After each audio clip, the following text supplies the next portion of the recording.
Bom dia. Estamos aqui num momento muito feliz com a conquista da medalha de prata de Isaquias Queiroz, né? Um baiano de Baitaba, interior da Bahia, que eu conheço. Minha família, tenho família lá. Muito feliz por essa conquista, para a gente iniciar essa sexta vitoriosos, né? De algum modo representados aí pela baianidade de Isaquias. Então, agradecer, né, as presenças do professor Márcio, dos colegas, das pessoas que estão aqui também para contribuir no projeto de Maruaia, que vai tomar frente agora para fazer a apresentação do projeto. E aí eu peço que as considerações a gente deixe depois da apresentação dela para não atrapalhar, né? Porque ela fez uma apresentação em PowerPoint, então ela vai se guiar por ela. E aí a gente depois parte, né, para o diálogo sobre o projeto, quem pôde fazer a leitura. Ela mandou o texto revisado ontem, então quem tiver no computador pode abrir o texto mais atual, foi o que eu fiz, tá bom? Então, Maruaia, a palavra é sua, pode começar. Bom dia. O áudio tá bom? Então, bom dia, né, para todas, para todos e para todos. É, o que eu vou apresentar hoje é um artigo, e como eu ainda não apresentei ele, assim, eu me prontifiquei a apresentar, porque eu acho que é um importante meio de aprendizado mesmo, né, porque ainda é muito novo para mim essa questão de produção de artigos. Tem muito tempo que eu saí da academia. Então, acho que a proposta é essa. Então, esse artigo ele é um pouco engessado no número de referência bibliográfica, vocês vão ver que é um número até pequeno, porque eu tinha que seguir o que foi pedido, né, para esse evento que eu vou participar. Então, o tema do meu trabalho é a roupa do corpo invisível, uniformes das trabalhadoras domésticas, e eu estudei um caso que aconteceu na cidade do Rio de Janeiro em 2012. Começar com essa imagem, eu não consegui ver quem que produziu, mas essa imagem ela é amplamente difundida em eventos que falam sobre o trabalho doméstico, e a gente pode ver o quanto que essa imagem é uma imagem racista, né? E eu acho que dialoga muito com o tema do meu trabalho, porque ao longo da história da arte brasileira e da história da arte mundial, o corpo negro, muitas vezes, ele era um corpo desfigurado, sem rosto, e que muitas vezes o pintor ele se dedicava mais a pintar a fauna, a flora com riquíssimos detalhes, e o corpo negro era só um borrão. Então, essa imagem a gente está vendo um corpo racializado, porém invisível, né? E com um grande destaque da vestimenta.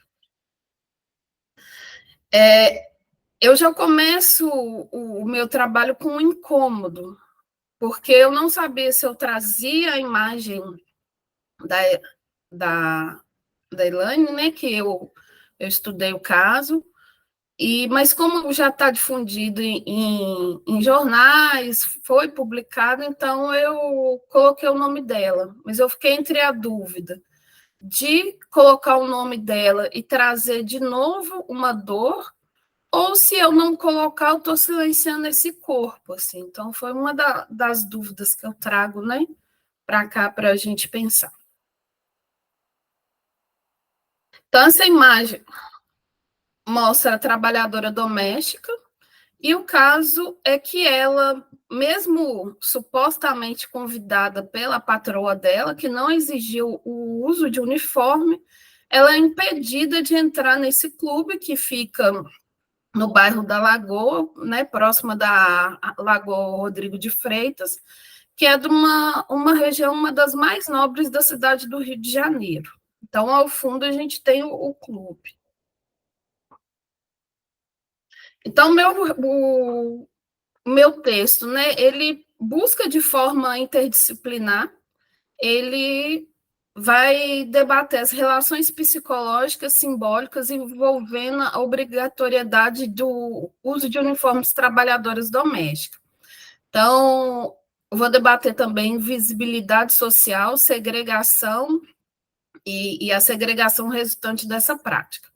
Então, o caso aconteceu com a Elaine Pacheco, que em 2012 ela não pôde entrar no clube.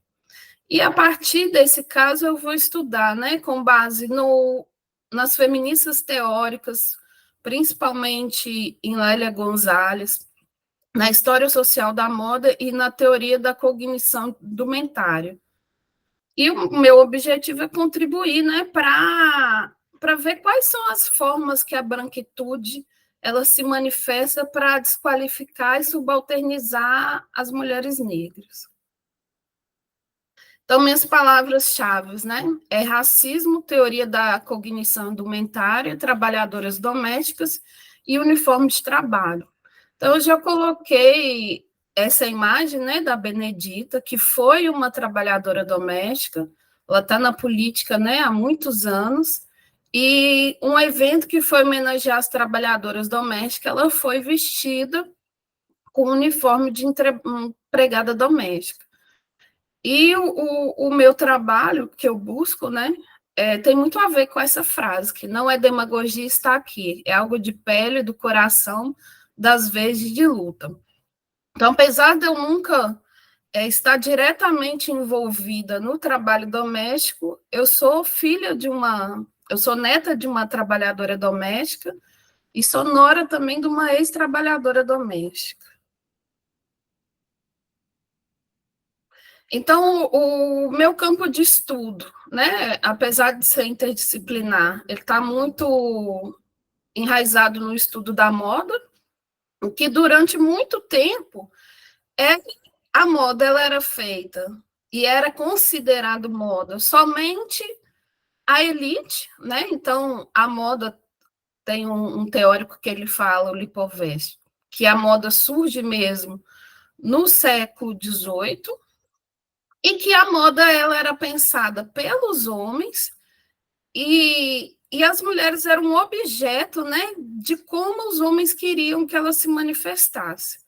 E aí a gente tem esse estudo da moda, né, indo para a academia, e aqui no Brasil, os dois primeiros trabalhos, assim, muito importantes, não está no texto, porque eu tinha esse limite de referências, é a Gilda de Mello e Souza, com o Espírito das Roupas, no início do século XX, e a gente tem também o Gilberto Freire, numa obra que ele debate sobre modos de homem e modos de mulher. Então, só era pensado moda e vestimenta, indumentária, as classes privilegiadas. E que, por mais que o debate tenha aumentado, ainda se pensa muito e se faz pensando nessa classe, né? Então, eu tenho como eixo central, eu vou ler, né, que eu estou um pouco nervosa. O campo de estudo da moda, durante muito tempo, esteve quase que exclusivamente ligado aos homens, aos brancos e às classes privilegiadas, tendo como eixo central a Europa. Entretanto, na atualidade, têm surgido estudos no Brasil e em outros países da Afro-América, dedicados a refletir como os subalternos intercambiam sua identidade, verificando como eventual opressão inerente ao uso das indumentárias faz parte de sua vivência e como isso se reflete em suas relações de afirmação, identidade e opressão. E aí, por que estudar esse tema, né? E pegando, né, com base na escrevivência, nas feministas negras, né, que é para a gente se colocar em primeira pessoa na produção. Então, nesse texto, eu me coloco em primeira pessoa. Eu sou uma mulher negra, de pele clara, e eu sou fruto de uma família interracial, né? Minha mãe é branca, meu pai é negro, e eu cresci do lado materno, uma família muito branca e, por vezes, muito racista também. Então, quando criança, eu não compreendia o que era racismo, né? Minha família não tinha letramento racial, eu achava que toda a discriminação que eu sofria pelo meu cabelo, pelo meu tom de pele, se refletia nas minhas roupas. Assim. Então, eu achava que eu sempre estava fora do lugar, eu não via como a minha pele, mas eu via como não estar trajando as mesmas roupas que as mulheres brancas e as meninas da minha idade. Assim. E essa questão da vestimenta, de amor e de uma necessidade como uma armadura mesmo, para me sentir localizada, isso se estendeu a minha vida inteira. Assim. E, ao mesmo tempo, eu, ao longo da minha profissão, eu tive liberdade de usar o que eu queria, assim, né? Eu sou professora do ensino fundamental e médio, então não tinha um dress code, como fala na moda, rígido.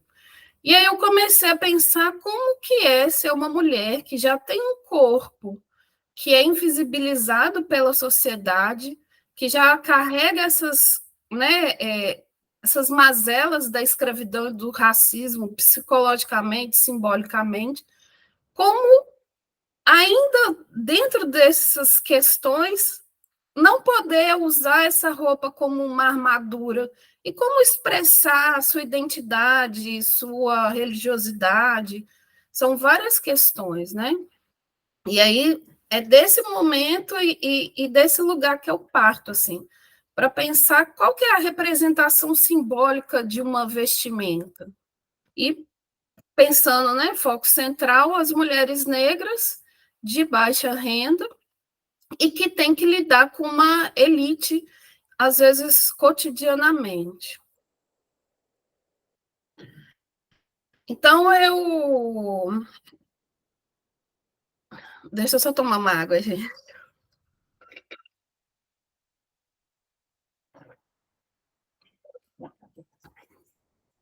Então, essa parte eu falo, né? E as trabalhadoras domésticas? É de grande importância, né, para a economia do cuidado e para a economia de produção mesmo do nosso país. E por mais que já tenha avanços, continua sendo uma classe socialmente e economicamente desvalorizada no nosso país. Então, no artigo, né, eu busco relacionar os fatores sociais, simbólicos, psicológicos e históricos sobre como o uso do uniforme age sobre essas mulheres e que possuem um corpo historicamente inferior e não humano.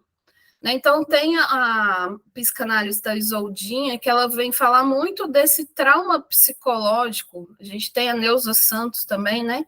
Que fala o quanto que o corpo negro ele carrega na sua psique todas essas dores, né, ao longo das gerações. Então, o caso ele acontece o caso que eu vou analisar, né, acontece em 2012, ele foi divulgado, muito divulgado na época, tanto em jornais locais como jornais de alcance nacional, e eu até trouxe, né, o IDH. Naquela época, o bairro Lagoa era um bairro de elite e ainda hoje permanece, né? Os dados estão no texto. E é atualmente, só para a gente, né, pensar economicamente a figura da trabalhadora doméstica e de quem frequenta esse clube. É o valor de R$380 mil para ter um título nesse clube, né? Então, o recorte também é essa trabalhadora que lida com a elite.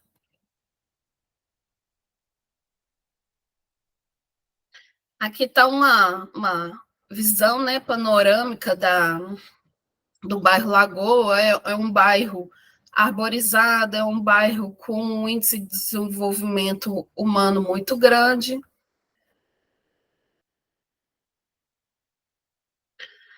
Então, eu vou utilizar, né, as mulheres negras, né, as feministas negras, e com base no nosso último encontro, né, que esqueci o nome, Ai, desculpa, daqui a pouco eu lembro seu nome. E eu gostei muito da ideia de destacar quem são as vozes negras que compõem o texto. Aí eu estou me inspirando. Ai, gente, esqueci o nome. Alguém me fala, gente, qual que é o nome da nossa colega que apresentou no último encontro? É a Karine. Isso, Karine. Então, o trabalho da Karine foi fantástico, assim, e eu gostei muito dessa ideia, né? Então, eu me inspirei nela na produção do texto. Então, uma das principais, né, feministas é a Lélia Gonzalez. Acho que a partir do trabalho de 2020, assim, a Lélia passa a ser mais conhecida, né? Eu acho que ela começa a ter o destaque que ela mereceu.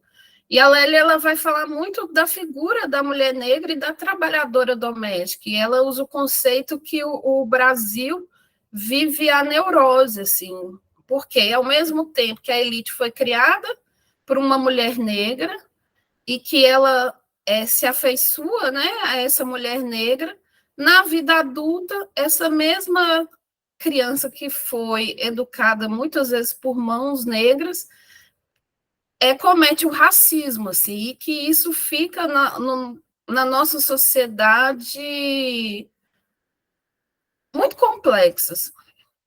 Então, a outra é a Isaldia Batista, e ela explora os impactos emocionais identitários da opressão racial. E muito importante para o trabalho também é a teoria da cognição indumentária. Essa teoria, né, ela está ligada à moda, mas ela também está muito ligada à semiótica, às questões simbólicas, e ela ainda é pouco trabalhada no Brasil. Grande parte da literatura ainda está em língua inglesa. E vou usar também Carol Barreto, né? A Carol, ela é uma importante pesquisadora baiana, e a Carol recentemente lançou um livro muito bom que a Carol criou o conceito de moda ativismo, né? E como nós, negros, homens e mulheres, a gente vai se colocar nesse mundo que sempre é tão branco e que sempre vê nosso corpo sempre tão sujo que precisa ser higienizado, assim, como a gente se reconectar com essa nossa noção de vestimenta, de beleza e de produção de conhecimento. A Diane Crane, ela é uma das referências, né, do campo da história social da moda, e o campo da história da moda, ele tenta debater como que essa vestimenta se relaciona dentro das culturas e da sociedade.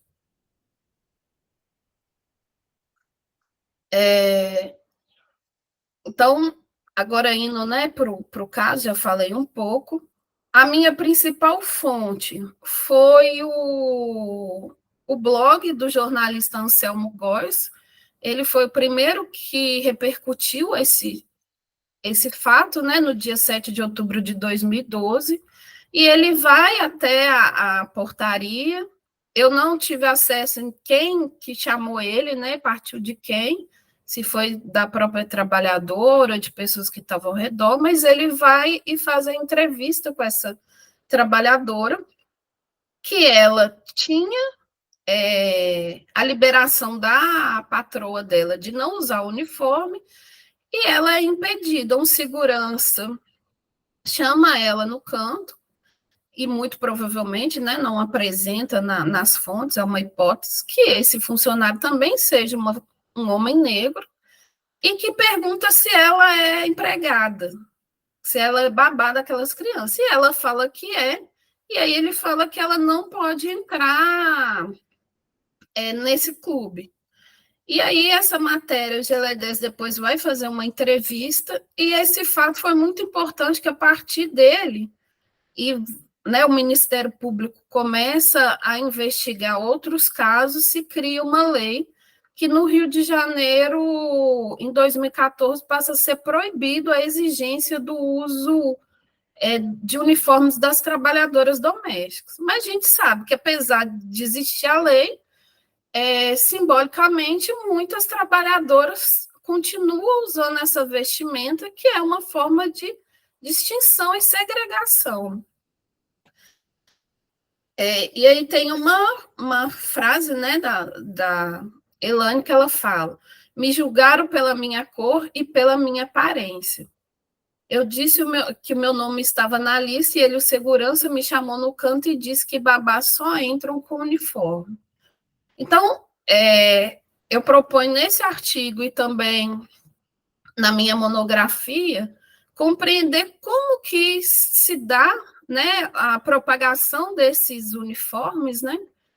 Porque no período do século XIX eram outros tipos de vestimenta para os trabalhadores, trabalhadoras domésticas, e como que essas mulheres, a partir delas como protagonistas, se sentem ao vestir essa roupa e muitas vezes ser obrigada a usar essa roupa.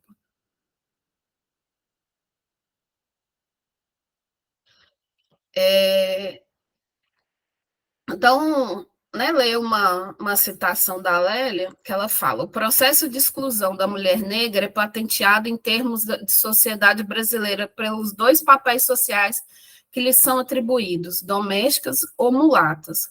O termo doméstica abrange uma série de atividades que marcam seu lugar natural: empregada doméstica, merendeira na rede escolar, servente nos mercados e na rede hospitalar. Já o mulato exemplifica a forma mais sofisticada de reedificação, e ela é nomeada produto de exportação, ou seja, objeto de ser consumido pelos turistas e pelos burgueses nacionais. Temos aqui uma enganosa oferta de pseudo-mercado de trabalho, que funciona como um funil e que, em última instância, determina o alto grau de alienação. Então, a gente pensar, né, que essa mulher, mesmo quando ela não está em trabalho, ela tem que se colocar neste lugar de trabalho. É como se a empregada doméstica ela não pudesse ter mais nenhuma identidade. Né, ela não poderia ter em seu corpo carregando nenhum demarcador religioso, nenhum demarcador social, e ela tem que vestir essa roupa, né, que pensa muito na questão da higiene, né? Como se o nosso corpo negro fosse sujo e que qualquer forma de repercutir uma cultura do qual aquela mulher está inserida fosse uma cultura inferior e que todas as características dessa mulher têm que ser eliminadas através dessa vestimenta. Ai, gente, peraí. E aí, como a minha principal fonte, né, essa entrevista que ela dá para o jornalista do jornal O Globo, depois ela dá uma nova entrevista, alguns dias depois, para o portal GL10. E ela fala que ela não pensava na repercussão dessa entrevista dela, né, no momento de revolta dela, e ela fala que ela teve muita dor de cabeça, de exposição tanto dos patrões dela quanto da família dela, né? A gente não sabe quais foram as retaliações que essa mulher sofreu, mas a gente pode inferir no país que a gente está, né? Nesse país racista, o quanto que de repente essa mulher foi estigmatizada e violentada. E aí ela fala que ela não quer mais pensar nesse fato, assim. Então, eu fico imaginando que não é só uma roupa, né? Não é só vestir branco e trabalhar. Essa roupa tem toda uma lógica que ela foi construída para ter esse objetivo que ela tem, que é de excluir. E aí tem uma frase dela, né? Não imaginei que essa história tomaria esse tamanho todo e não pretendo expor ainda mais a minha família ou dos meus patrões. E aí, com essa fala, eu fiquei numa angústia, assim, eu trago de volta essa história, por menor que seja o impacto, né, da pesquisa, e, e como é trabalhar com corpos e relações tão doloridas, né? para essas mulheres e para mim também, enquanto uma mulher negra, vinda de uma família periférica. Então, é um tema que eu sei que é muito delicado, assim, e está aqui até uma forma de como aprender a lidar e lidar da forma mais ética possível com esse tema. Então, o meu objetivo, né, é demarcar que a gente fala que é um racismo silencioso, né? A mídia adora, às vezes, quando fala que o Brasil vai falar de racismo, mas eu não acho que é silencioso. Você tem toda a construção de uma roupa que, quando você está na rua e você vê uma trabalhadora doméstica vestindo branco, é porque tem a diferenciação, né, que eu não faço nesse texto, das roupas de babá e das roupas de quem mexe na cozinha, na faxina. Então, a gente, por estar mais fora dos lares, a gente se dá mais com a roupa das babás, mas a gente sabe num shopping, numa praia, num clube, quem é a babá e quem é a patroa. Então, esse caso, né, em 2012, 2013, teve, tanto no Rio de Janeiro, eu não encontrei aqui na Bahia, mas acredito que aconteça, só não foi divulgado e eu não tive acesso ainda, de vários casos como esse, da pessoa não poder entrar num espaço porque ela não estava com a roupa adequada. Então, em 2014, tem essa lei estadual, né, 6660, e fica, né, proibido que os clubes eles não podem mais cobrar essa indumentária. E aí eu fui até o regimento interno do clube, e eles só mais de 5 anos depois eles publicam que mudou o protocolo, eles não assumem, né, em momento nenhum que foi um ato de discriminação e que a pessoa tem que entrar de crachá. Mas ainda hoje você pode ver quais são os lugares, por quais portas as trabalhadoras domésticas e quem presta serviço para o clube pode entrar. E tem várias regras, assim, que as famílias podem cadastrar até 5 funcionários que vão frequentar o clube para prestar serviço para essa família. E cada família tem direito a ficar com 2 babás no clube, né? E aí tem que não pode usar, não pode sentar nos bancos, não pode entrar na piscina. Então, várias regras de segregação. Eu vou um pouquinho mais à frente. Não, peraí.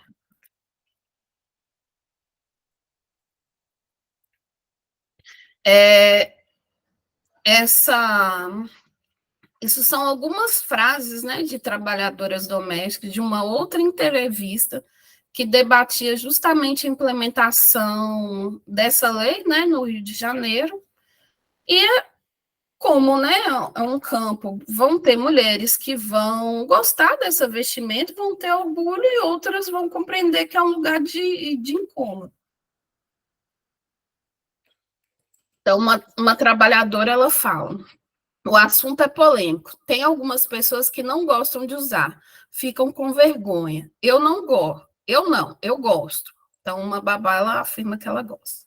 A outra fala: eu acho legal, é melhor que usar nossas roupas. Umas babás gostam, outras apenas aceitam. Eu prefiro usar a minha roupa, mas se for preciso usar branco também.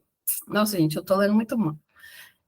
Eu prefiro usar a minha roupa, mas se for preciso usar branco também, afirma outra babá, ressaltando a diferença. E outras vêm falar que se sente como uma fantasia mesmo, assim, e que fica muito desconfortável com essas roupas. Aí tem um caso de uma babá que ela estava com uniforme, mas ela não pode entrar porque era uma bermuda. Ela deveria estar no Rio de Janeiro, no verão, de calça comprida. Então, agora eu vou especificamente, né, para a questão, o que representa essa vestimenta?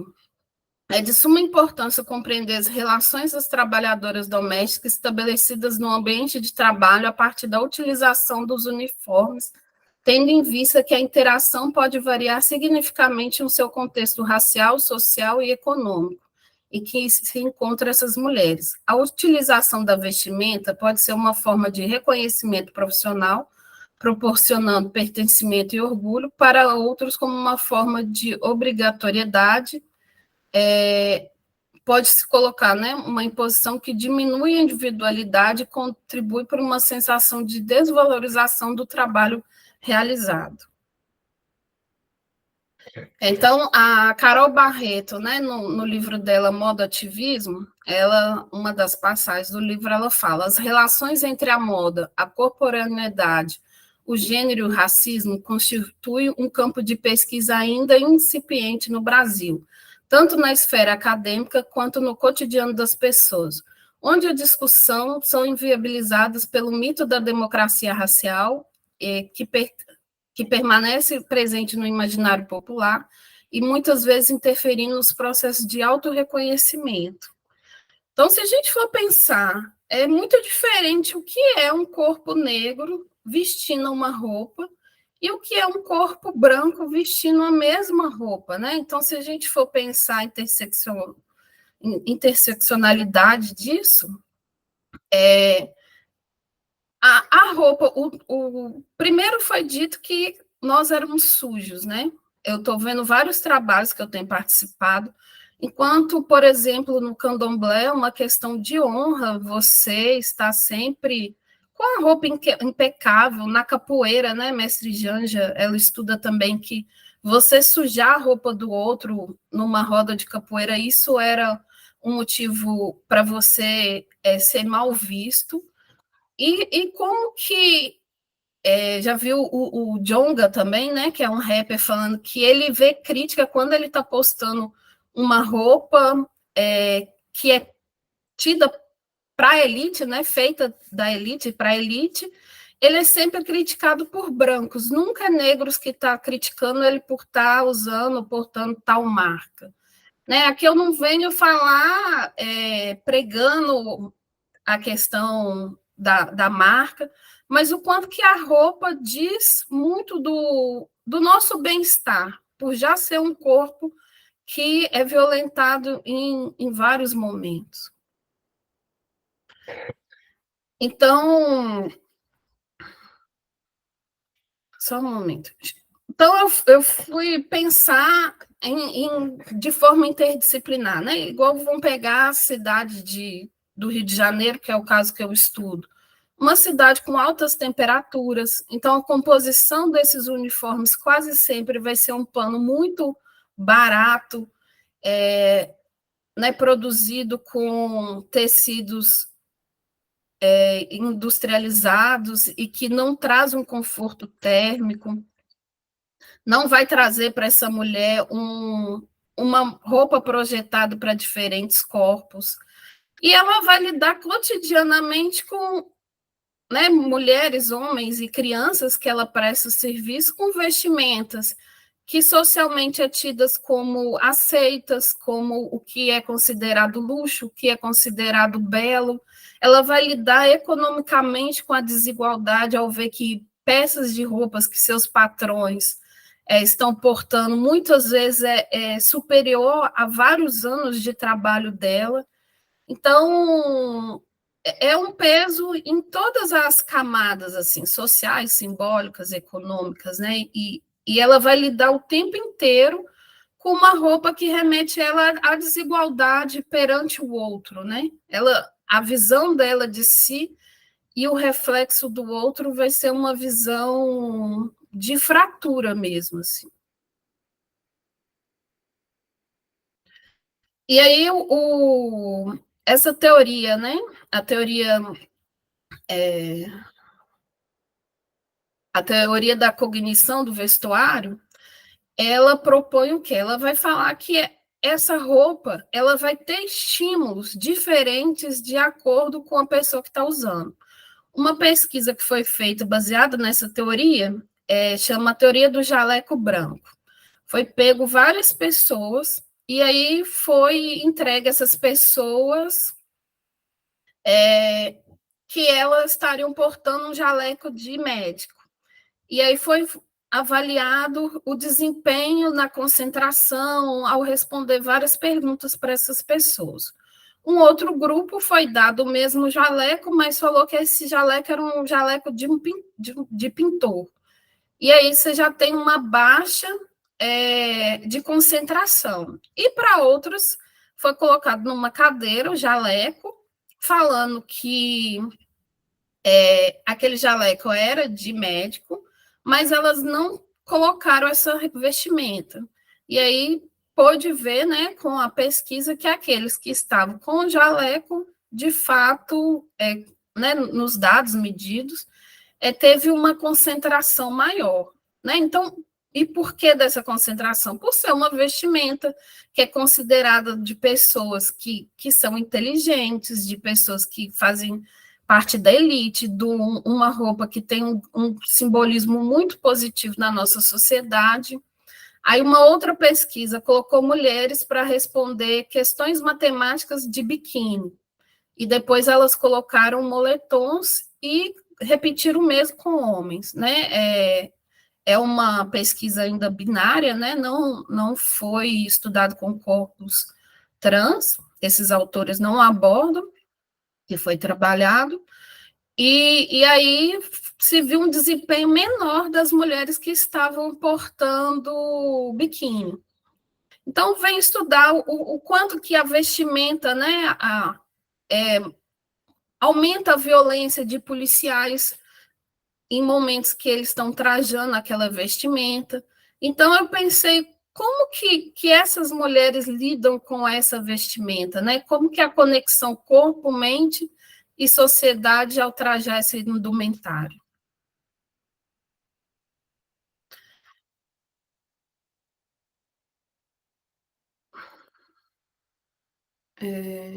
E aí foi percebido, né, vários estímulos, audição, a movimentação, percepção, a questão do afeto, que muda a partir dessas referências. E aí eu trouxe algumas mulheres, né, que são importantes.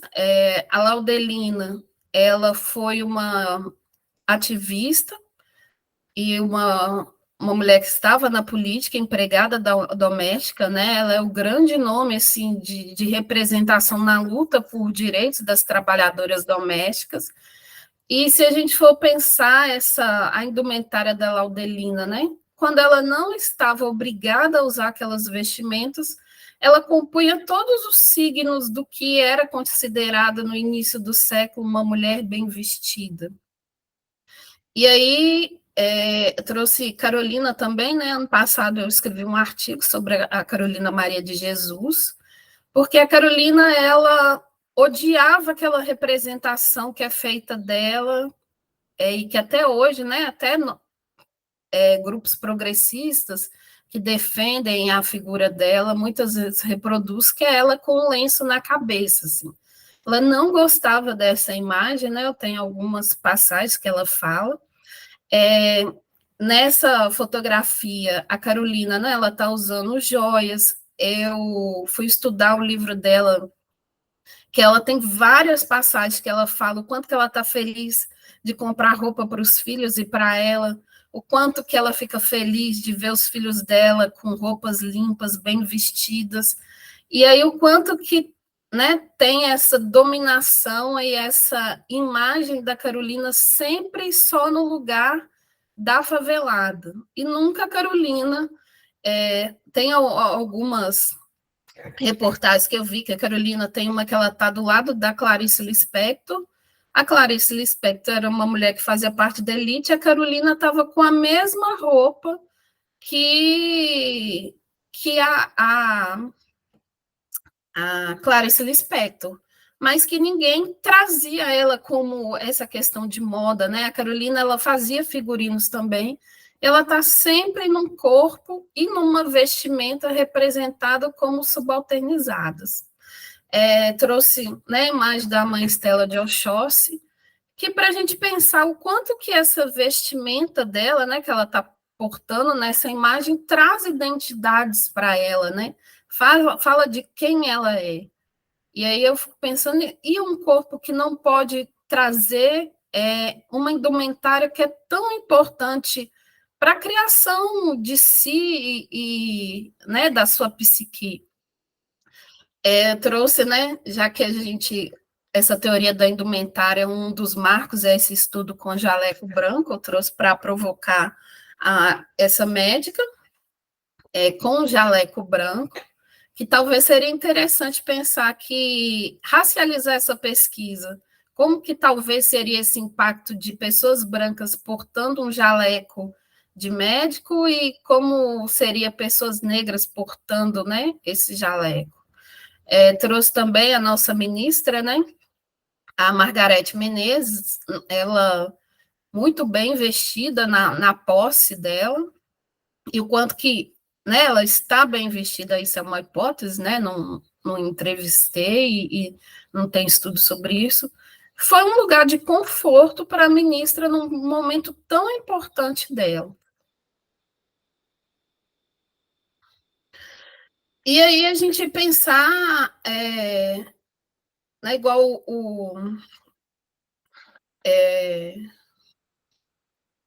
ai, gente, espera que eu tô nervosa. Vou pular uma parte aqui. Eu sou historiadora, né? E eu fui pensar também, historicamente, onde surge essa roupa, né? Por que que essa roupa existe? Nada é por acaso. Então, relembrar um pouco, né? Historicizar um pouco. Antes, na Europa, no período que a gente chama de feudalismo, até a elite tinha pouquíssimas roupas, assim, né? As roupas eram produzidas para ser adaptadas, caso a mulher ficasse grávida, e as roupas eram passadas, né, para outras pessoas da família. Você não tinha um desperdício têxtil. Essas roupas eram remendadas várias vezes, porque você não tinha uma produção de tecidos.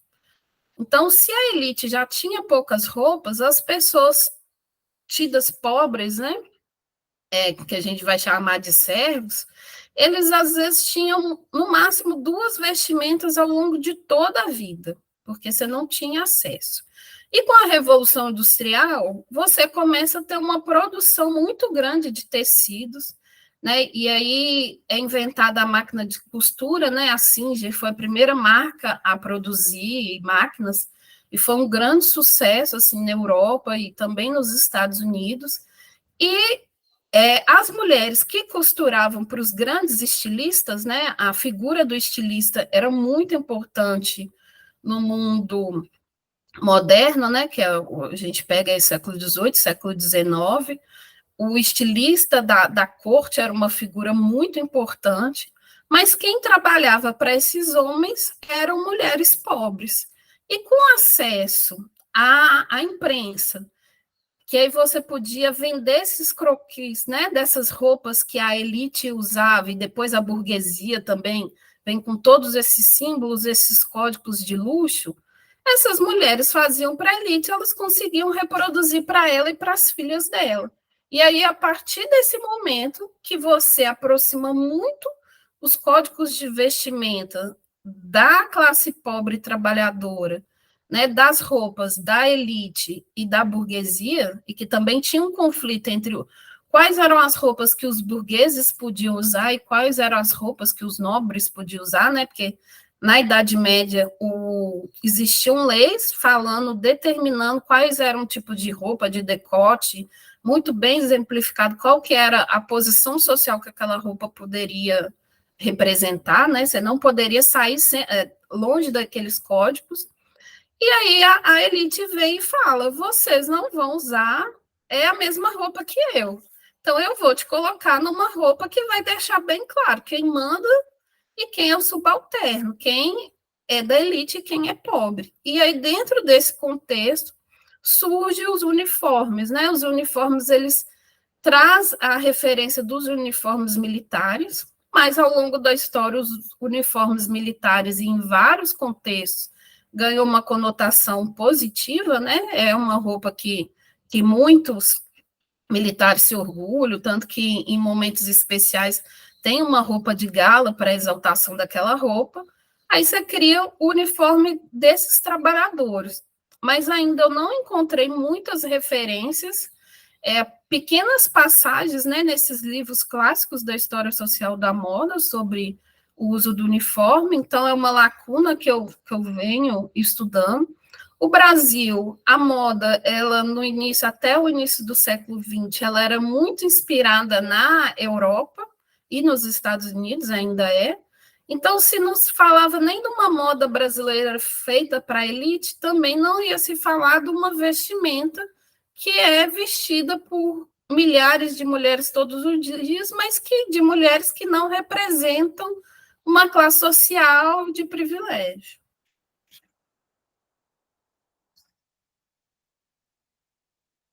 E aí, para fechar, e que me deixou muito incomodada, assim, né? Quem tiver curiosidade, joga no Google empresas que fazem uniformes para trabalhadoras domésticas. E é um tópico que também eu quero ler mais, estudar mais e debater mais, que o corpo negro ele não é representado em pouquíssimos lugares.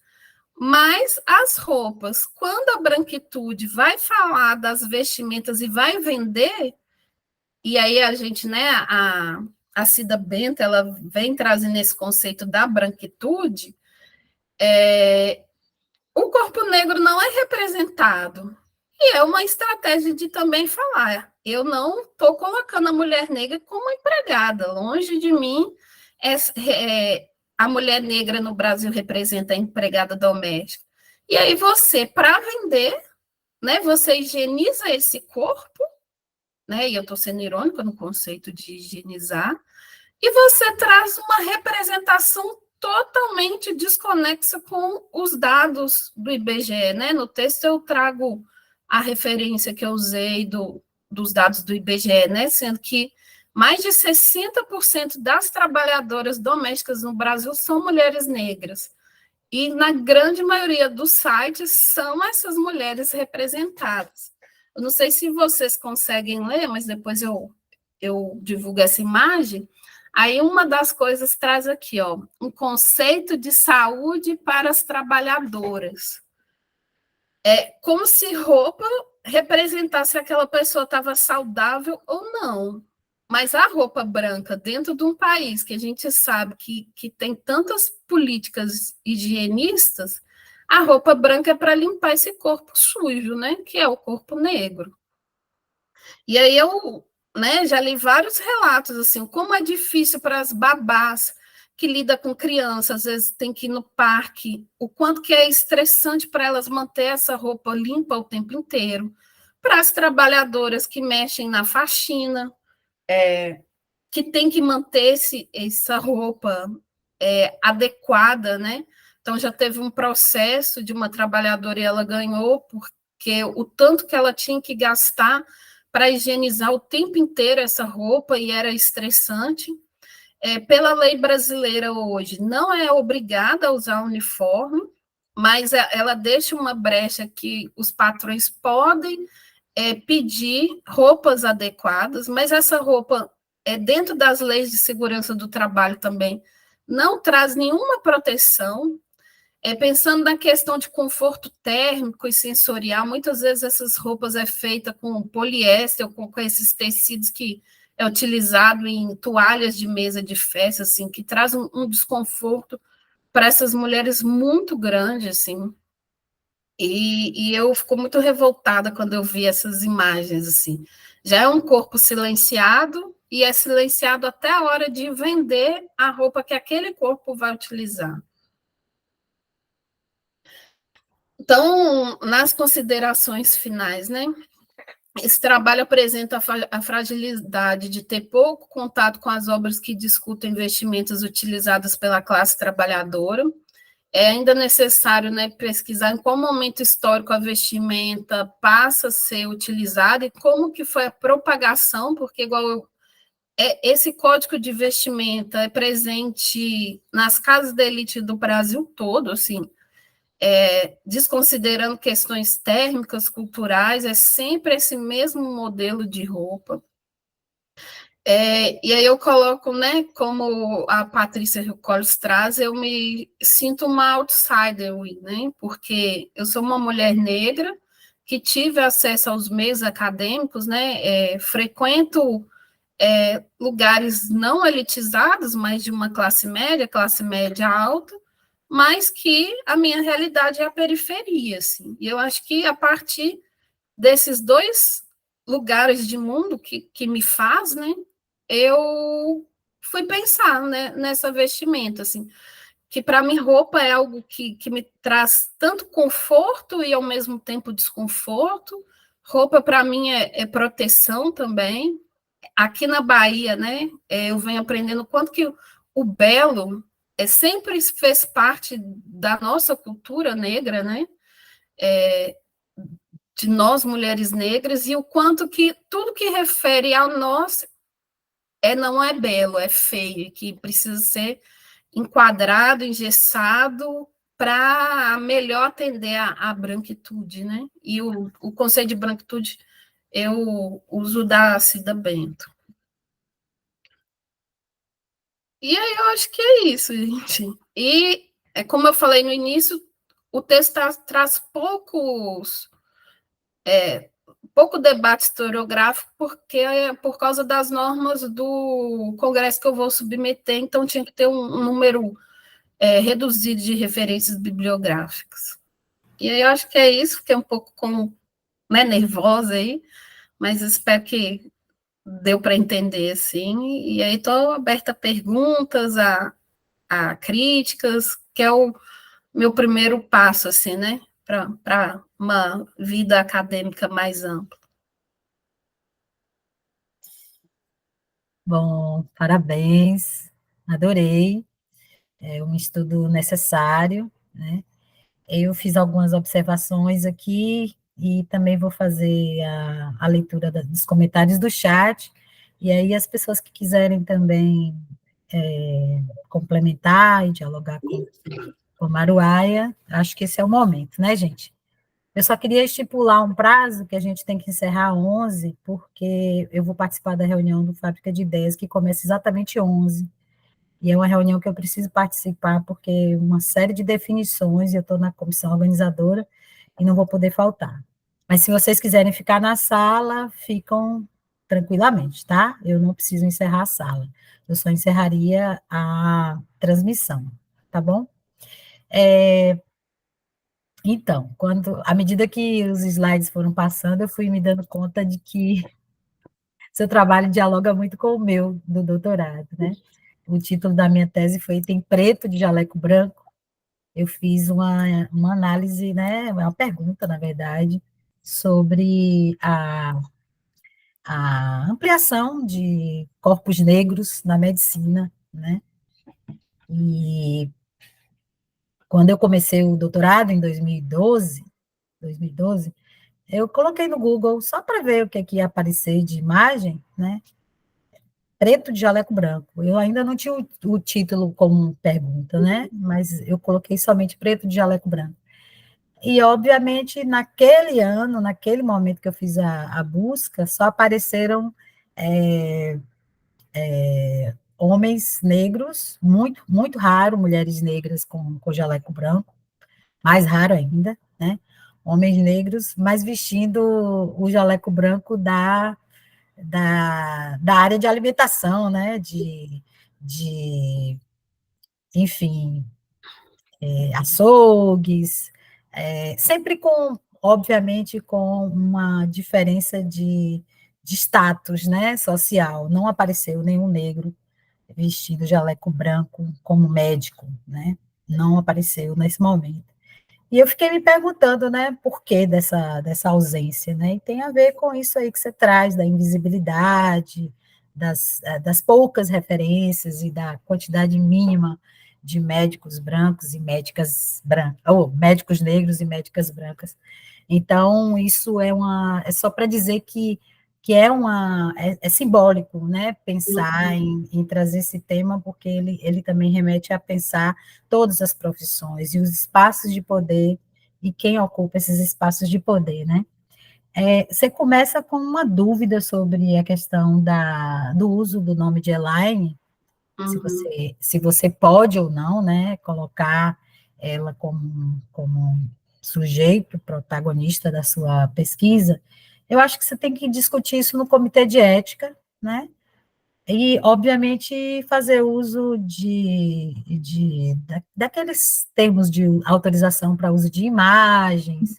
Óbvio que, em se tratando do que já está público, né, do que já está no GELEDS, que já está em outros espaços de divulgação de matérias, aí você está autorizada porque já é público, né? Já é de conhecimento público. Mas, por exemplo, se você resolve fazer uma entrevista com ela, e aí você tem que passar pelo comitê de ética, porque é pesquisa com humanos, né?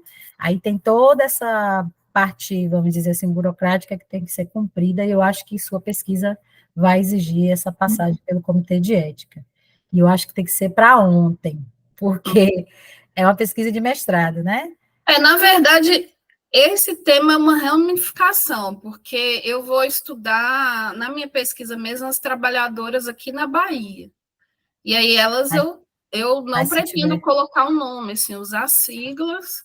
isso, você pode fazer isso, mas se você quiser destacar, fazer o destaque a partir do estudo de caso de Elaine, aí eu acho que é interessante pedir fazer uso para autorização de imagens, né, e dados que são pessoais. E quase todas as pesquisas que eu conheço usam nomes fictícios, então não tem problema você fazer uso de nome fictício, caso não seja concedido, né?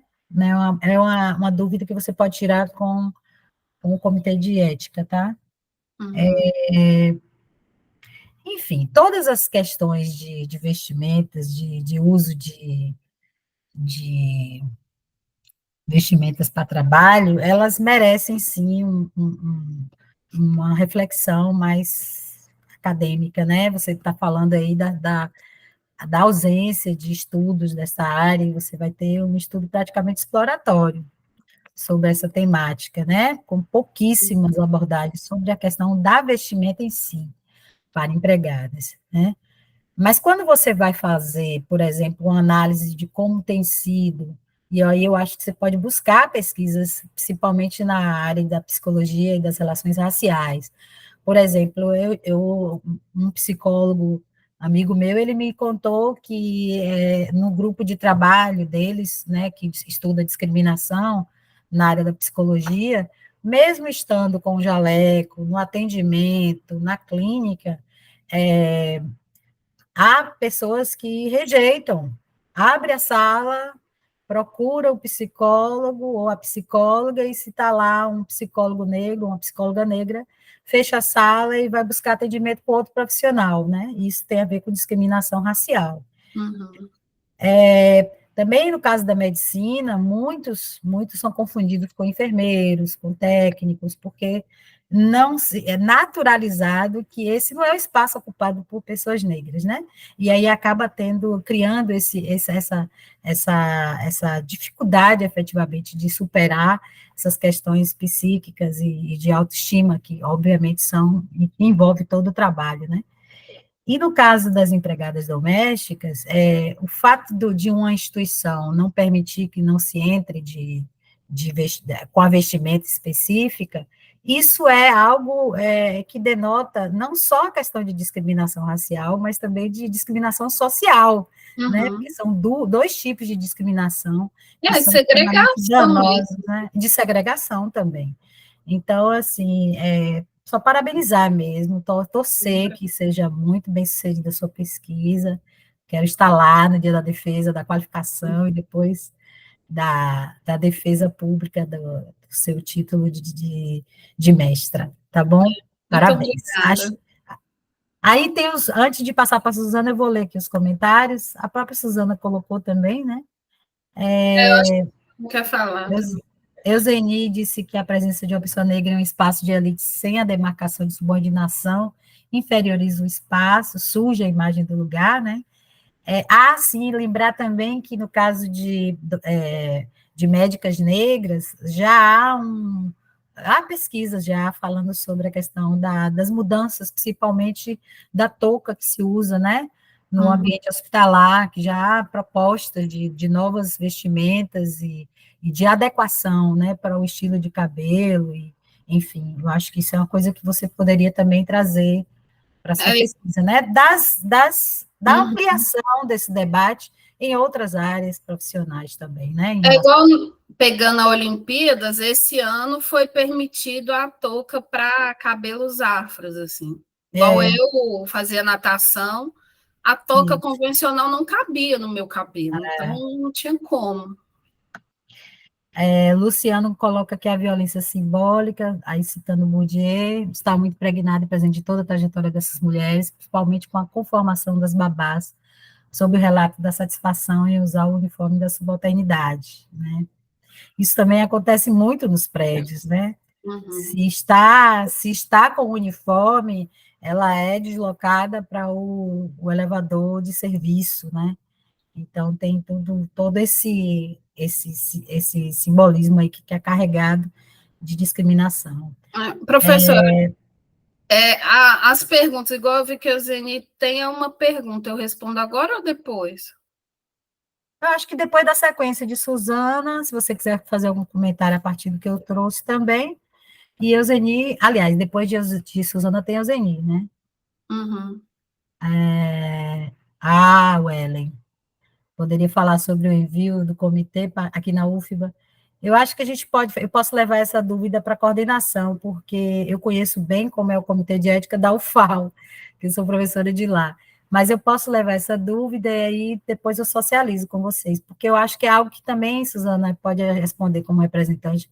Pode ser que esteja no próprio manual, né, do pós-afro, no regimento, não sei, mas a gente pode ver isso depois sim, Welly, tá bom? Eu vou passar para a Suzana, depois Eugenie. Ok. Oi, gente, bom dia. Vocês Bom estão me dia. ouvindo bem? Sim. Deixa eu começar pelo comitê. A gente tem sim o comitê, tem uma página do Comitê de Ética da UFBA, que inclusive quem é responsável é a Faculdade de Educação, na área de Ciências Humanas. Mas tem um processo todo específico lá. Eu posso até compartilhar a página com vocês depois, porque tem que entrar no. Você tem que se cadastrar num site que é nacional, enfim, tem toda uma questão meio burocrática. Por exemplo, eu submeti meu projeto, voltou, aí tem que, enfim, completar. Tem toda uma questão burocrática lá. Mas eu posso compartilhar a página com vocês, tá? Tem sim, eles respondem rápido até, mas é tudo pelo sistema, do Plataforma Brasil, que é onde você registra as pesquisas que têm alguma questão, pesquisa com pessoas, né? Que eles falam assim. Com relação ao trabalho, o trabalho é muito interessante da Maruaia. Eu lembro que ela falou um pouco também quando a professora Suzana, né, apresentou dela a questão das empregadas domésticas, enfim. É muito interessante o tema de pesquisa dela, mas pelo que eu entendi aqui do texto, eu li essa última versão.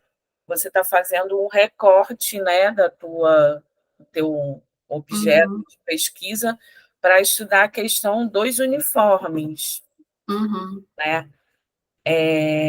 Aí eu vou focar mais nesse texto, né, que você apresentou para a gente, assim.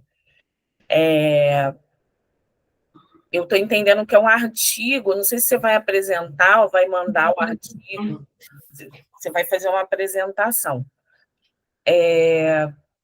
Aí, deixa eu ver aqui. No início, você fala aqui, logo no início, na segunda página, que você vai dialogar com a história social da moda e refletir sobre o que é ser mulher negra que não tem liberdade de se autoafirmar. Aí você visa propor reflexões sobre relações de poder e invisibilidade das trabalhadoras domésticas e a relação entre distinção social. Mas quando você vai lá na conclusão, parece que mudou o objetivo, né? Porque assim, aí lá no final tem este trabalho apresenta a fragilidade de ter pouco contato com obras que discutem as vestimentas. Eu acho que foi isso que você fez ao longo do texto, assim, se debater na bibliografia e tal, e entender o que tem de fato sobre uniforme e uniforme de trabalhadores domésticos, assim.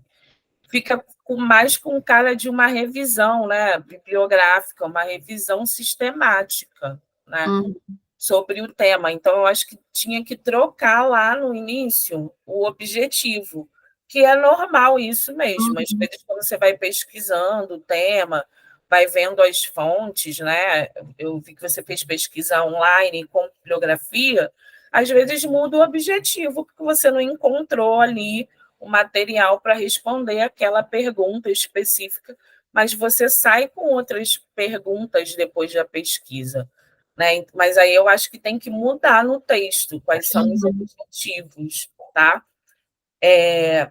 Aí a minha sugestão vai nesse sentido, assim, de que você está apresentando como um estudo de caso, né? De um caso, mas ao longo a análise é mais sobre a bibliografia. Entendeu? Aí eu não sei, eu acho que você pode mostrar o caso, mas aí vinculado à questão do uniforme, talvez, e a relação com a discriminação, né, do corpo negro, a presença do corpo negro em determinados espaços, mas aí tentar ver se tem bibliografia sobre isso. Você está falando que não tem. Mas o que tem sobre o uniforme em geral, entendeu? Porque aí, se você está colocando sua análise na história social da moda, talvez fosse interessante você buscar a bibliografia que fala de uniforme. Você só trouxe o do militar, mas será que só tem o do militar?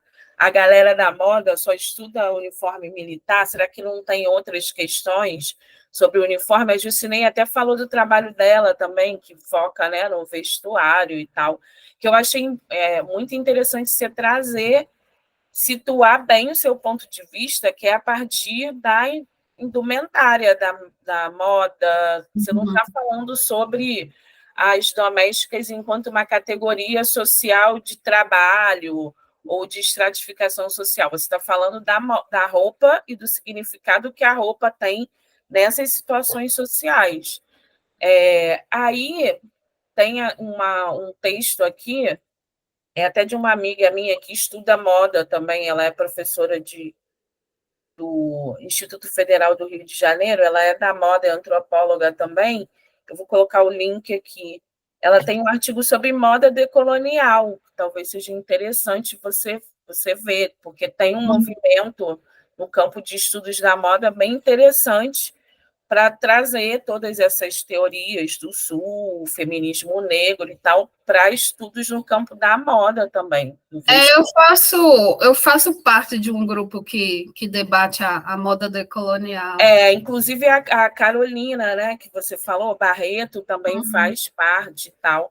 Mas é isso que eu senti falta, entendeu? Eu senti mais falta de você trazer para a gente, até que não é do campo, quais são os problemas que você está encontrando nessa literatura ou na literatura sobre uniformes que deem visibilidade ao problema que você está trazendo. Você não está falando só de posição social e roupa, como os estudos de história social geralmente trazem. Você está trazendo toda uma questão de gênero, de raça, que está impressa aí, que os trabalhos clássicos, assim, que eu lembro, né, que eu conheço, não trazem, entendeu? Então, talvez fosse bom você debater com eles, que aí ressalta bastante as questões que você quer trazer, inclusive com essa teoria que eu achei bem interessante. Eu até queria saber mais no texto, né? a teoria da cognição pela indumentária, né? Eu fiquei bem curiosa, assim, porque é isso, né? Aí você vai, eu acho que vai ser importante você trazer e analisar essa bibliografia até para o teu projeto de pesquisa, né? Mas aí você já se propõe a fazer uma revisão sistemática, bibliográfica, talvez renda mais questões no seu trabalho do que você misturar com a análise do caso, entendeu? Uhum. É isso.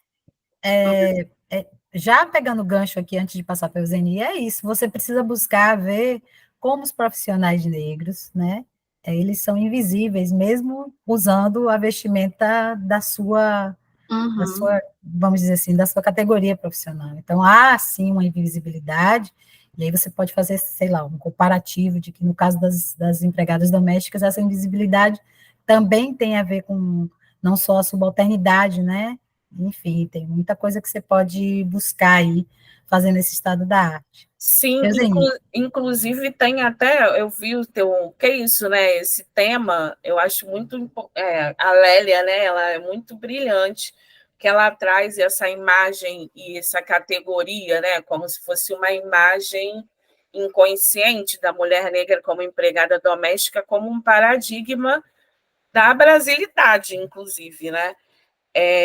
E como causa comoção, né? Como na época que surgiram esses casos, aí depois em São Paulo, como tem matéria sobre isso, como tem gente falando sobre isso, até mais do que quando tem casos de pessoas em situação análoga à escravidão.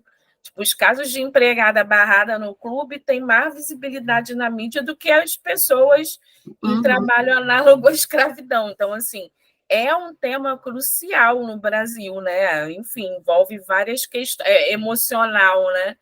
E por que isso, né? Porque ninguém fala do médico que está lá no hospital também, como a Gisilei falou. Então, tem essa coisa das outras, o uniforme como paradigma da invisibilidade, né? Das pessoas negras, é diferente. E teve uma babá, eu vi um relato aqui, de uma babá, ela deu uma entrevista muito maneira, assim, bem grande e tal, que ela falou assim, não é só no clube, é em vários lugares, né? Porque tem visibilidade quando é no clube que barra, mas no restaurante também é assim, no hotel, em várias outras instituições, é a mesma coisa, a gente é barrado porque não está de branco.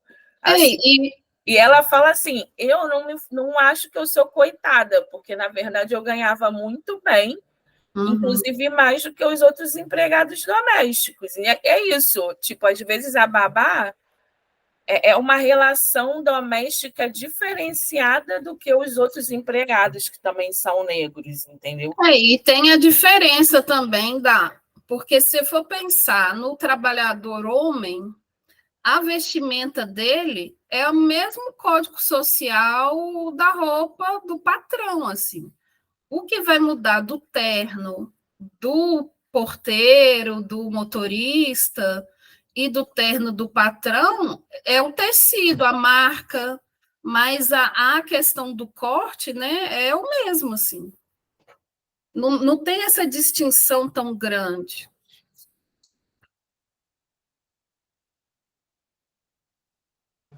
É isso, acabei já de falar. Mas muito obrigada pelas contribuições. Oi, gente. Pode falar. É bem provocativo, né? As discussões que a Maru traz para a gente nesse sentido e nos permite estar pensando sobre várias outras questões que eu acredito também que um artigo de 9 páginas, né, Maru? Não dá conta de abordar todas essas questões que a gente vai pensando, vai nos inquietando. Eu vou falar no sentido como o Maru está pedindo ajuda da gente, né, sobre esse trabalho que ela vai apresentar, sobre a questão do tempo, Maru. Quanto tempo tem para a apresentação? Eu acho que essa questão da quantidade de slides também, né? Eu acho que se for uma apresentação de 20 minutos, tu não vai conseguir fazer toda com a quantidade de slides que tu trouxe, acho que talvez minimizar. mesmo porque o pessoal também já vai ter lido o teu trabalho, e até para tu não cortar tua, né, tua linha de raciocínio por conta do tempo. Então, eu queria saber de tu isso. Qual o tempo que tu tem para 15 apresentação? minutos. Quantos? 15. 15. Então, eu acho que tu vai precisar dar uma sintetizada aí nos slides, na fala, porque acho que a gente foi mais de 50 minutos aqui, né? E aí tu vai ter que resumir um pouquinho lá. Mas eu acredito que todas essas discussões que a gente foi colocando e foi pensando muito sobre isso, como é conveniente, né? Como é conveniente, às vezes, você colocar uma imagem de uma pessoa, de um corpo negro, dentro de uma vestimenta de subordinação, e quando é conveniente colocar esse uniforme de subordinação dentro de um corpo branco para vender, mesmo sabendo que quem vai usar, né, esse vestimento de subordinação é um corpo negro. Como é conveniente, como acontecem essas relações aí. Né? Isso é bem complexo de a gente discutir um pouco do que a Suzana trouxe. Né? E não é só nos ambientes dos clubes, é em outros espaços também. Os homens já desenvolvem outra relação aí de poder, mesmo como você colocou, tem um corte, mas tem a questão do status, da marca, né? Tudo isso. Então, assim, acho que é uma questão provocativa, eu nunca tinha me debruçado a estudar sobre isso, e você trouxe essas inquietações, e acho que é muito interessante o que você está trazendo para a discussão, como a gente lê a partir dos uniformes, né? Como a gente lê as pessoas, esses corpos a partir dos uniformes. Então, só te pensei em falar mesmo, para contribuir nesse sentido de tu se organizar para a apresentação. Eu acho que as outras questões que a gente ficou aqui inquietas de você acrescentar, trazer mais, acho que precisaria de mais páginas, né? Aí para você explorar um pouco mais. É isso, parabéns, amei sua apresentação. Você estava falando que estava insegura, mas você está dominando o conteúdo, não tem por que estar Obrigada. nervosa, porque você sabe, tem segurança do que está falando, que você escreveu, tá bom? É isso. Muito obrigada. Só completando também o que você perguntou, eu acho que essa questão da delimitação da roupa traz essa coisa também de um clube de elite mostrar quem ele é o frequentador, igual tem um estudo sobre moda plus size, a professora Eliana, ela é da Paraíba, e ela estuda a moda plus size, e o quanto que algumas marcas de luxo não querem produzir roupas de um tamanho maior para que corpos gordos, que são ditos como doentes e feios, não usem aquela marca. Então, o quanto que é feito para excluir mesmo, assim, segregar quem tem permissão de usar tal roupa e está em tal espaço e quem não como tem. se fosse realmente sujar, assim, esse corpo pode entrar nesse espaço, mas ele precisa entrar demarcado em um lugar de subalternidade, de subordinação, porque se ele for confundido, né, ali dentro como outros corpos que pertencem à elite, é como se sujasse a imagem do espaço, né? Então, eu fiz uma leitura muito nesse sentido, por isso que eu te perguntei se é dessa forma que você também está pensando, e aí você complementa com essa questão das marcas que não querem, né, produzir publicidade, como se fosse inferiorizar, cair, né, o nível, baixar. Então, foi essa pergunta mesmo, Maru. Mas muito obrigada.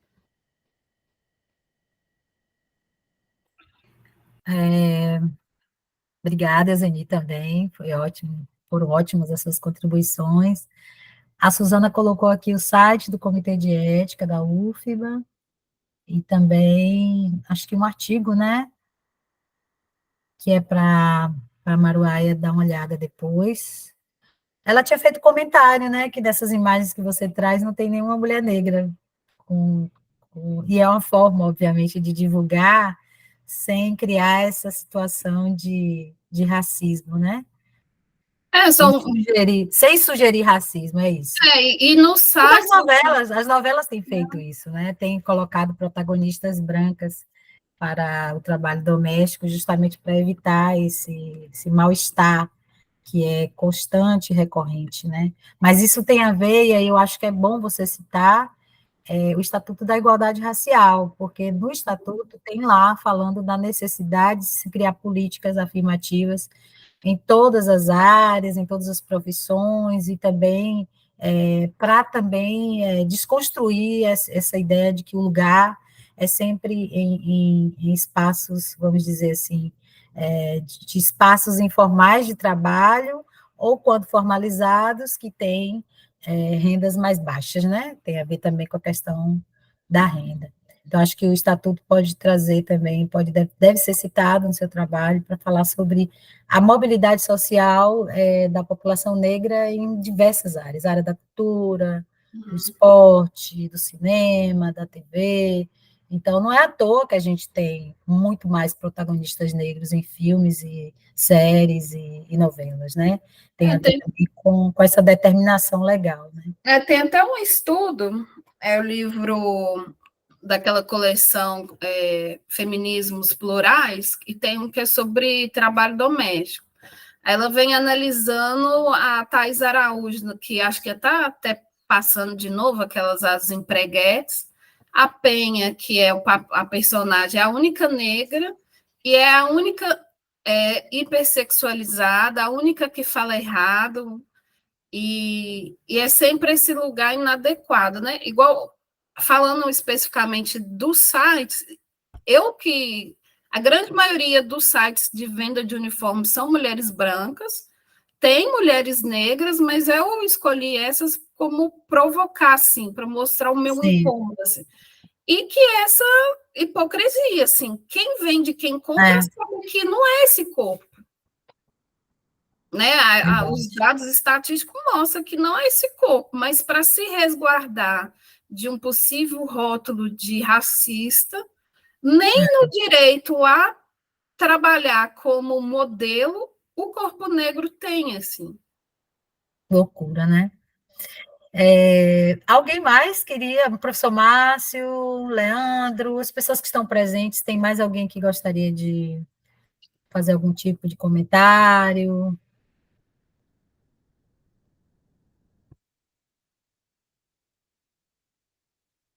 Silêncio no tribunal. Acho que a Eugenia está falando ainda.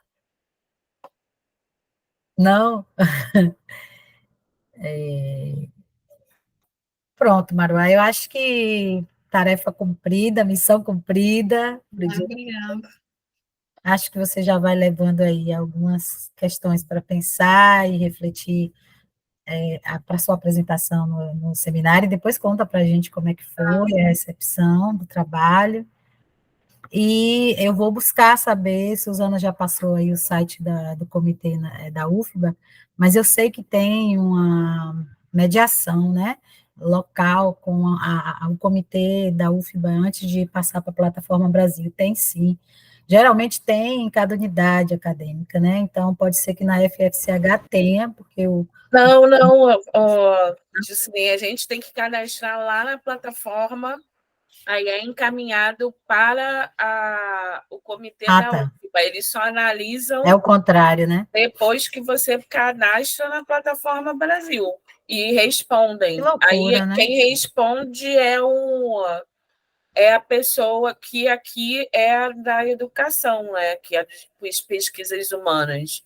É assim, tem lá a orientação. É o contrário.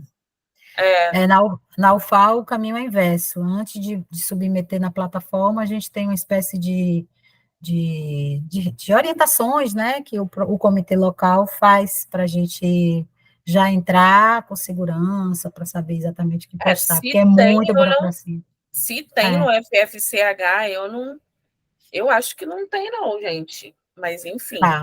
Eu acho que não. Mas a gente pode checar isso, e Maruaia pode ver com quem que está te orientando, Maruaia? Magali. Então, veja com Magali, ela é super experiente, porque ela é do serviço social, então tem muita pesquisa com seres humanos lá também, tá? Professor Márcio André e Karine está parabenizando, todo mundo aqui dizendo que adorou. Muito obrigada. Oi, gente, bom dia. Bem rapidinho, desculpa não ter respondido naquela hora que estava aqui ocupado com uma outra coisa. Não, mas só para dizer para a Maruá é o seguinte, assim, gostei muito da apresentação. Assim, um trabalho que tem várias interfaces interessantíssimas, né, do ponto de vista de pesquisa. Eu fiquei particularmente interessado nessa teoria da cognição indumentária, não conhecia esse conceito, né? E aí acho que você dá bastante conta dessa problemática, né? Porque de fato é isso, se você bem descreveu, né, o seu trabalho está trazendo essas contribuições, como a vestimenta, a indumentária, né, serão marcadores também de gênero, raça, né, classe, né, de diferentes formas. Assim, eu moro num condomínio aqui em Itapuã, de classe média, né, e aí algumas assim, pessoas que trabalham nas casas aqui, né, empregadas domésticas, cuidadoras, né, eu já notava isso antes sem ter uma teoria na cabeça, necessariamente, né, levando em consideração esse tema que você traz, esse conceito que você traz, né? Mas é isso, assim, algumas famílias exigem esses uniformes, outras não necessariamente, né? Mas o fato é que tem uma padronização, né? A gente sabe que, historicamente, o trabalho doméstico é um trabalho doméstico assim, feito por mulheres negras no Brasil inteiro, né? Então, você, como historiadora, sabe disso melhor que a gente, né? Enfim, nesse tem uma longa história para contar. E, enfim, uma reflexão muito boa, assim, né? Eu estou bastante contemplado, né? Assim, com as questões que você traz. Legal saber que a Magali está te orientando, né? E certamente vai contribuir bastante aí para o teu crescimento intelectual. Então, aqui é o espaço também para isso, né? Da gente trazer as nossas inquietações, dúvidas, né? Questões. E espero também que os próximos encontros, né, sejam convergentes com a tua pesquisa, do mesmo modo que foi com a Karine, que foi, né, também que ela, naquele dia, foi uma apresentação muito boa, a gente viu isso, então quem estava presente viu, percebeu isso. E é para dizer basicamente isso. Eu não pude ler tudo, viu? Assim, né, porque se mandou a outra versão, assim, em cima da hora, mas estou bastante curioso, né, para poder ver o desdobramento da tua pesquisa, porque realmente contribui muitíssimo, né? Como, assim, acho que a gente está, assim, nós do campo das relações étnico-raciais, a gente tem avançado muito, né? Assim, em termos de pesquisa, né? Mas eu acho que a coisa dessa indumentária, então dessa teoria cognitiva da indumentária, talvez serão um dos componentes que faltam para a gente poder entender mais e melhor como isso, né, se produz, né? Assim, eu acho que todas as pessoas negras, né, Brasil inteiro, né, então sou do Rio de Janeiro, sabe muito bem que tem né, sei lá, vamos chamar um dress code, né, assim, uma política de como se veste, né. Ontem, por exemplo, eu fui no banco com meu filho mais velho, tem 18 para 19 anos, e ele botou uma sandália. Eu falei, cara, tu vai de sandália para o banco? Ele, por que não? Porque no meu tempo eu jamais iria para o banco de sandália, não é? Porque sei muito bem como esses olhares serão lançados sobre nós. Não sem razão, a gente teve, assim, não vou dizer que a gente foi vítima de racismo necessariamente, mas o tratamento lá do gerente do banco, né, foi muito parcial, ele não deu as informações que precisávamos, né? E eu falei com ele depois em casa, falei assim, muito possivelmente, se fôssemos brancos, né, ainda que vestidos dessa maneira, a gente teria muito mais informações sobre o que a gente perguntou. Então, só para, assim, é um exemplo de milhares de outros, né? Assim, todo jovem periférico preto, na Pardo, do Rio de Janeiro, São Paulo, Minas Gerais, Recife, sabe muito bem que não se adentra num shopping de qualquer jeito, né, em certos espaços que a branquitude domina, certo? Então, só para dizer que, assim, o quanto esse tipo de pesquisa que você faz nos chama atenção, né, para essas camadas do racismo estrutural, sistêmico. Então, só para assim, contribuir né, e te agradecer pela apresentação, viu? Muito obrigada. Eu acho que encerramos as inscrições, né? Tem mais alguém que gostaria de fazer uso? Temos ainda 20 minutos. do nosso tempo que a gente designou para essa atividade. Eu queria... Karine está aí na sala? Queria aproveitar para falar para a Karine que a gente tem que marcar, mas eu prefiro marcar para quando a gente encerrar o semestre. Né? Logo depois do Fábrica de Ideias, na segunda quinzena de setembro, porque eu estou muito atarefada mesmo, estou com quase todos os dias comprometidos, né? E aí eu prefiro encerrar a disciplina na quinta-feira, pode ser na quinta-feira mesmo, logo depois do Fábrica de Ideias, a gente combina, tá bom? E, Maruaia, agradecer de novo pela sua disponibilidade. Eu não faço ideia de quem vai ser a próxima pesquisa, né, que a gente vai analisar. A gente tem encontro no dia 23 de agosto, é o último do semestre.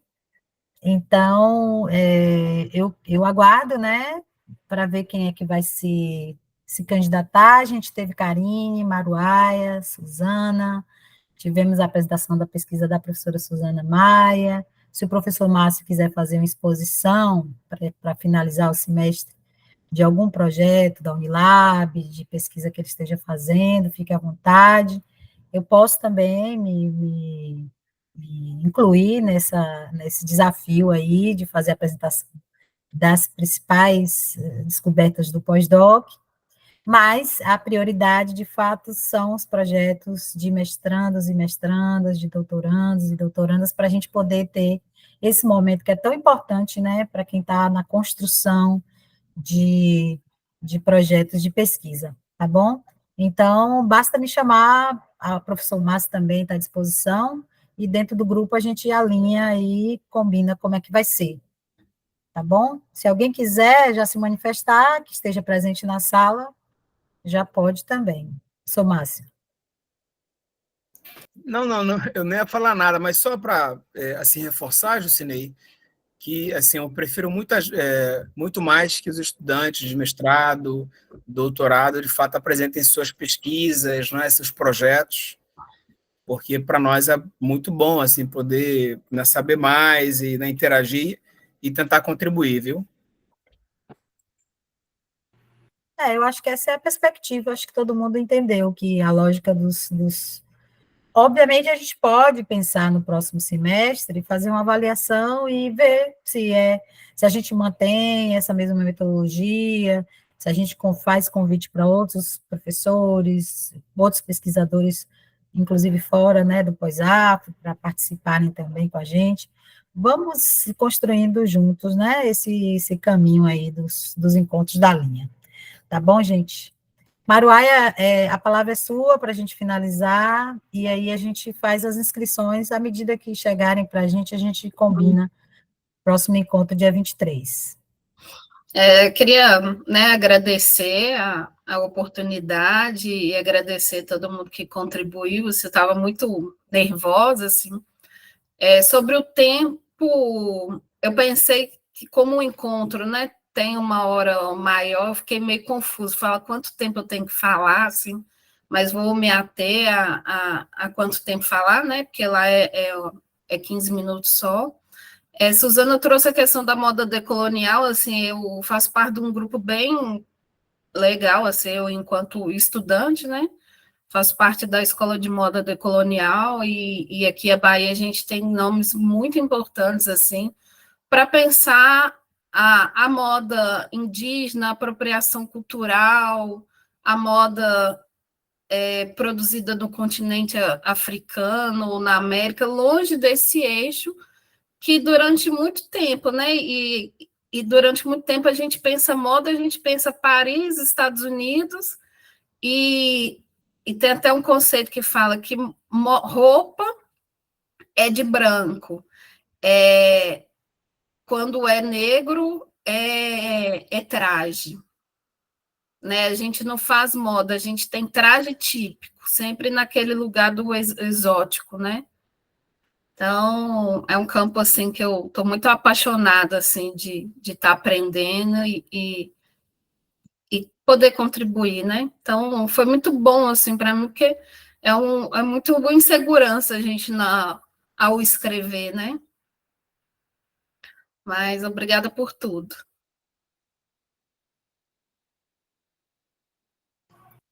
Ok, Maruaia, foi ótimo. Então, gente, vamos encerrar. Eu vou encerrar a gravação, agradecendo mais uma vez pelas presenças. Maruaia, boa sorte aí no evento, Tá tá? bom, Um obrigada, abraço. gente.